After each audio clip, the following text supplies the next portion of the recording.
আজকের হেলথ পাঠশালাতে বিষয় হচ্ছে রটন্তী কালী পূজা। এই অনেক কালী পুজোর পদ্ধতির মধ্যে রটন্তী কালী পুজোটা একটি বিশেষ আমার মনে হয়। যত আমি পৌরাণিক তথ্য পেয়েছি সেই সমস্ত তথ্যকে ডিকোডিং করার পরেই আমি বলছি। রটন্তী কালীকোটা পূজার মধ্যে এই রটন্তী শব্দটা রটনা মানে প্রচার, অর্থাৎ এটা যদি কালী পুজোর দিনটা বা মুহূর্তটাকে একটা বিন্দু ধরে নিই আমরা, তাহলে রটনা থেকে রটন্তী, এবং রটনা মানে হচ্ছে প্রচার, এই কনসেপ্টটাকে মাথায় রাখতে হবে। আরটা কি, মাঘ মাসের কৃষ্ণপক্ষের চতুর্থ তিথিতে এই পুজোটি হয়ে থাকে এখনও পর্যন্ত আমি যতখানি তথ্য পেয়েছি। ইউটিউবে ভুরি ভুরি ভিডিও আছে, যে যার মতো করে উপস্থাপনা করেছেন, প্রত্যেককেই প্রণাম, নমস্কার এবং ধন্যবাদ। তার সাথে সাথে কি, এই দিনকে কৃষ্ণ আর কালী এক, এই তথ্যটা আমরা পাচ্ছি ভগবান কৃষ্ণ এবং কালী। এর পেছনে পৌরাণিক ঘটনা রয়েছেন। এছাড়াও ঠাকুর রামকৃষ্ণদেব যা বলেছেন তা অনেকেই জানেন, যারা জানেন না বাকিরা ইউটিউবে দেখে নেবেন।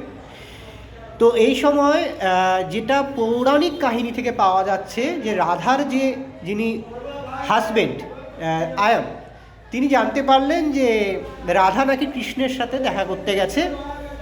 সেরকমই খবর এসে পৌঁছালো, এবং তারপর আয়ন যখন গিয়ে সেখানে পৌঁছালেন, সেখানে গিয়ে দেখলেন যেটা দেখলেন, সেখানে রাধা নিচে বসে রয়েছে আর সেখানে কৃষ্ণের বদলে কালীকে দেখা যাচ্ছে। তো এই তথ্যটাও উঠে আসছে, একে আমি ডিকোড অলরেডি করেছি আমার গুরুদের সাহায্যে। এই সময়, এই দিনের এই পুজোতে অনেকে পুজো করবেন, মন্দিরে গিয়ে পুজো করবেন। সে মন্দির হতে পারে আমার পাশেই রয়েছে কলকাতার জাগ্রত মা শ্যামসুন্দরী মা, হতে পারে সেটা দক্ষিণেশ্বরের ভবতারিণী মা, হতে পারে ভারতবর্ষের প্রত্যেকটা কালী মন্দির, কালী পীঠস্থান, শক্তিপীঠ, যেখানে যেতে পারে।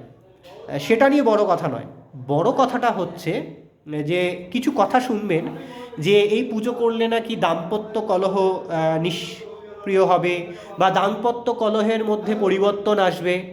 আমি খুব হাড়জোড় করে সকলকে প্রণাম করে বলতে চাই, আপনি পুজো করে দেখুন, কিচ্ছু হবে না। কেন হবে না? কেন আপনি ভারতীয় বিজ্ঞানকে জীবনে অ্যাডই করেননি। তাই এই রটন্তী কালী পুজোটা করুন।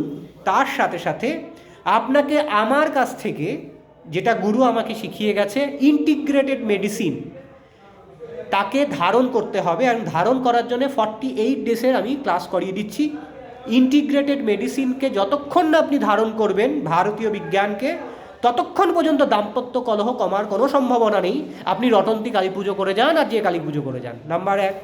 নাম্বার 2, যাদের বাচ্চা এসে বারবার নষ্ট হয়ে যাচ্ছে, তারাও যদি এই পুজোটা করেন, যতক্ষণ না ইন্টিগ্রেটেড মেডিসিন মাইক্রোবায়োমের হিলিং 8 ক্লাস 48 ডেজের ট্রেনিং প্রোগ্রামটা না করছেন, ততক্ষণ পর্যন্ত কিছুই হওয়ার সম্ভাবনা নেই।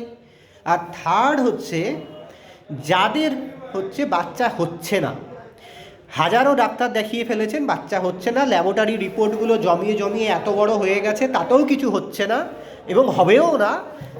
এবং রটন্তী কালী পুজো হয়তো আপনাকে কেউ বলেছে করার জন্য, কেন এই 3টে সেগমেন্টের খুব যেহেতু আমি বিভিন্ন মঠ এবং মন্দিরের সাথে যুক্ত, প্রচুর ভক্তের লিস্ট আমার কাছে রয়েছে, এবং যাদের যাদের জীবনে পরিবর্তন এসে গেছে সেই সমস্ত তথ্য ভাণ্ডারকে নিয়ে আমি কথাটা বলছি। যতক্ষণ না ইন্টিগ্রেটেড মেডিসিন মাইক্রোবায়োমের 48 ডেজের হিলিং 8 ক্লাস আমার কাছ থেকে করছেন বা আমার গুরুর কাছ থেকে করছেন, ততক্ষণ পর্যন্ত কিছু হওয়ার সম্ভাবনা নেই আজকের ডেটে দাঁড়িয়ে। সেটা আপনি রটন্তী কালী পুজো করুন আর যে কালী পুজোই করুন বা যে কোনো পুজোই করুন, কেন ভারতীয় বিজ্ঞানকে যদি আমরা খুব ভালো করে দেখতে পারি, রটন্তী কালী পুজো কিন্তু সত্যিই ফল দেয়। তার জন্য আপনাকেও সঠিকভাবে সঠিক তথ্যের উপরে দাঁড়িয়ে নিজের জীবনকে সাইন্টিফিক্যালি এবং ভারতীয় বিজ্ঞানের পথে এগিয়ে নিয়ে গেলেই বুঝতে পারবেন যে সত্যিই রটন্তী কালী পুজো কাজ করছে। তার আগে পর্যন্ত কাজ করবে না যতক্ষণ না আপনি ইন্টিগ্রেটেড মেডিসিন মাইক্রোবায়োমকে জীবনে ধারণ করেছেন। কারণ শিক্ষাই আপনার জীবনে আলো আনবে, এটা হচ্ছে বেসিক কথা। আমার ফোন নাম্বার 9831834354। মঞ্চবি হিলিং আর্টিস্টগুলো যোগাযোগ করতে পারেন, বা বিভিন্ন মঠ এবং মন্দিরের সাথে আমি জড়িত সারা ভারতবর্ষ জুড়ে, সেখান থেকেও যোগাযোগ করতে পারেন, যেখান থেকে খুশি যোগাযোগ করতে পারেন। 48 ডেজেরই এটা টোটাল এই ক্লাসটা হয়, হিলিং ক্লাসটা। এবং এর মধ্যে থেকে আমরা পুরো বিজ্ঞানটা আপনার জীবনের জন্য যেটা দরকার সেটা করে দিই, শিখিয়ে দিই, এবং তারপর আপনি আস্তে আস্তে সেটাকে পালন করতে থাকবেন।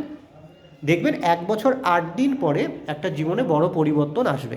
তাই আর্টের বিভিন্ন শাখা প্রশাখাগুলোকে জানুন এবং জীবনকে এগিয়ে নিয়ে চলুন। ইন্টিগ্রেটেড মেডিসিন পরিবারের পক্ষ থেকে আমি নীতিশ, কলকাতা থেকে সকলকে প্রণাম, নমস্কার, ধন্যবাদ।